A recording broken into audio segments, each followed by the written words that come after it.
In gacha games, edging your fan base from the start of your game with that one really cool character that everyone wants seems to be a trend nowadays. Having the fan base linger around waiting for the day the devs finally release their beloved character seems honestly like a great business strategy, and I can't really blame them. It pretty much guarantees the company one of their best revenue months to date. By waving around that really shiny looking character, the company starts to build a cult of loyal enjoyers who can't wait till the day the company finally releases it so they can crack open their wallets or their treasure chest of hoarded pulls they've been waiting to spend. In my gacha career, I've seen it happen plenty of times, and each and every time I, along with many of others, fall victim to it. But before we fully get into the thick of it within this video, I just wanted to say thank you guys on supporting my last video on Will 1.4 revive players' interest in ZZZ.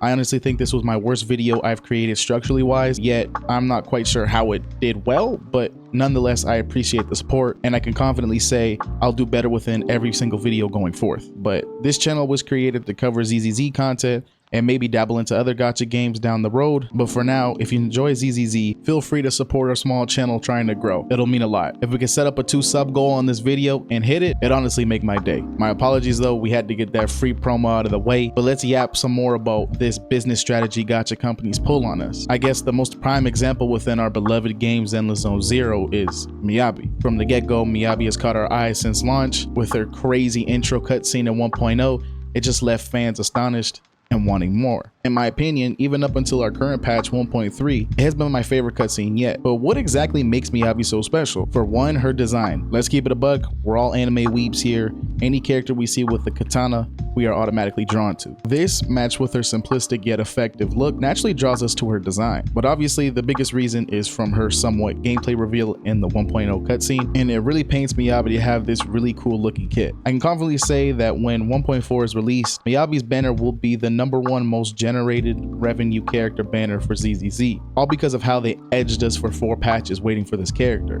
We've seen this strategy done many of times within gacha games, and to keep it simple, I'll use the other 2 children Hoyoverse has. In Genshin Impact, they edged their fan base from 1.0 all the way to 2.0 with a specific character, building up a huge cult that couldn't wait to see the character be released. The one and only Ayaka. Ayaka was in the beta of Genshin Impact and wasn't released until 2.0 of the game. Everyone was really hyped of her beta gameplay, not only because she had a samurai / katana theme to her or her really cool character design, but because of how she traversed through the game. Now you'd be surprised to hear that in 2.0, Ayaka's banner at the time was 3rd or 4th most generated revenue character for Genshin Impact. Another example I could give you is Sunday from HSR. Sunday was first shown in HSR's 2.0 Penacony story, and he won't be released until 2.7, but I can guarantee you that he'll generate some big numbers due to his role he played in Penacony's story. Now, you may be wondering, would they still generate the same revenue if they were to do a reveal of the character 1 patch before the character drops? Now, I don't have much data on this, as a lot of the characters in gacha games are shown plenty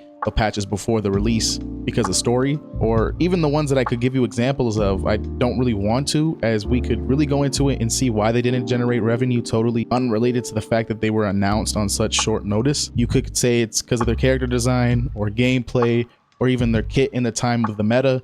There's a million different factors into this, but nonetheless, it still doesn't take away from the fact that some of the best banners revenue-wise for Hoyo has come from characters that have been teased for a handful of patches. This method seems to work, and it seems to be a common strategy within Hoyo's playbook. And honestly, it's something that I can back. It gives me something to look forward to besides story. Yeah, it may suck waiting patch after patch for this character, but when the golden day comes, boy oh boy are we finna be eating. But just to swing it back, I honestly can't wait for Miyabi. She's honestly the only reason why I came back in patch 1.3 to play Zenless Zone Zero, because I heard she'll be in patch 1.4. So I've been grinding almost every day to get enough currency to get her. When I first tried out ZZZ in 1.0, I couldn't really resonate with any characters in the game. There was no character I really wanted. Yeah, Ellen Joe looked cool, but I passed. The only character I semi-wanted was Grace, but I was cooked with getting Rina and Nekomata. But I always knew when Miyabi pulls up to the scene, I'll be there. Gradually, patch after patch, I started enjoying some of their character designs from afar, even though I wasn't playing. I think every patch has released banger after banger. I recently pulled Yanagi, and I've been enjoying her quite a bit. But something about katana wielders in gacha games, I always end up being drawn to. They're always done so well. Ayaka in Genshin, Acheron in HSR, damn near everyone in WoW is a katana user. I don't know. These kind of characters are always ones I'll crack open my wallet a tad bit if need be.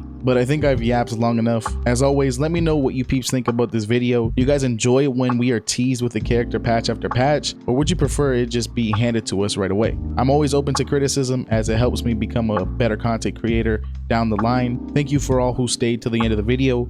I appreciate you. Stay blessed, you beautiful people, and I'll catch you in the next one. Peace.